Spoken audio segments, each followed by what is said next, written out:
ভুটান মেঘের রাজ্যে সুখের দেশ। চোখ বুঝলেই যেন শুনতে পাই পাহাড়ের বুকে বেজে ওঠা প্রাচীন ধূপের সুবাস, আর বাতাসে ভাসা সেই মনীষীদের মন্ত্র। ভুটান শুধু দেশ নয়, এ যেন পৃথিবী থেকে খানিকটা উঁচুতে ভাসমান এক স্বপ্নলোক। এখানে এসে প্রথমেই মনে হবে সময় থমকে দাঁড়িয়েছে। পারো ভ্যালির রাস্তা দিয়ে হাঁটলে দুই পাশে ছাতার মতো ছায়া দেয় রডোডেনড্রন গাছেরা, আর নিচে খেলা করে স্বচ্ছ জলে ভরা নদী, যেন নীল সিল্কের রিবন।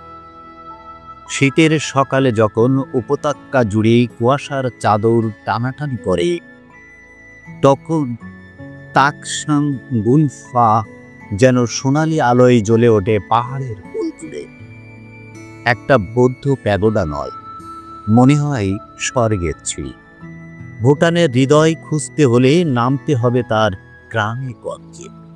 থিম্পু বা কুনাখার বাজারে যখন স্থানীয় নারীরা হাতে বোনা কেরা পরেন লাল সবুজ হলুদের জ্যামিতিক নকশায়, তখন মনে হয় রংধনু মাটিতে নেমেছে।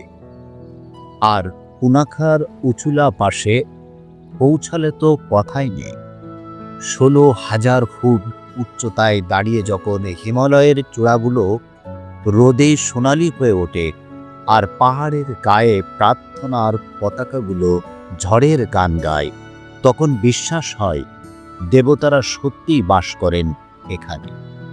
শরৎকালে আসুন, যখন ভুটান সেজে ওঠে সোনালি ধানক্ষেত আর নীল আকাশের ক্যানভাসে। কিন্তু এই স্বর্গেও মানসিক চড়াই আছে। পাহাড়ি পথে গাড়ি চালাতে গিয়ে মাথা ঘুরে উঠতে পারে। সমাধান এক মুঠো স্থানীয় সোজা চা, আদা লবণ মিশ্রিত সেই উষ্ণ পানীয় যা রক্ত সঞ্চালন জাগিয়ে তোলে। ভিসার জটিলতা, ভুটান সরকার সুরক্ষিত পর্যটন চায়, তাই গাইড ছাড়া যাওয়া যায় না। এটাই তো সুযোগ। স্থানীয় গাইডের কাছেই শুনতে পাবেন সেই গল্প, কিভাবে এক রাজা জনতার জন্য সিংহাসন ছেড়ে দিলেন, যেখানে সুখের জাতীয় উৎপাদন জিডিপির চেয়েও বড়। ভুটান শেষ হয় না সূর্যাস্তে। যখন পাহাড়ের আঁচলে শেষ আলোটা লুকিয়ে পড়ে, মন্দিরের উঠোনে জ্বলে ওঠে অগণিত মোমবাতি, সেই আলোয় ভেসে আসে ভিক্ষুদের গভীর সুর। মণি পদ্মে হুম। মন যেন শুদ্ধ হয়ে যায়।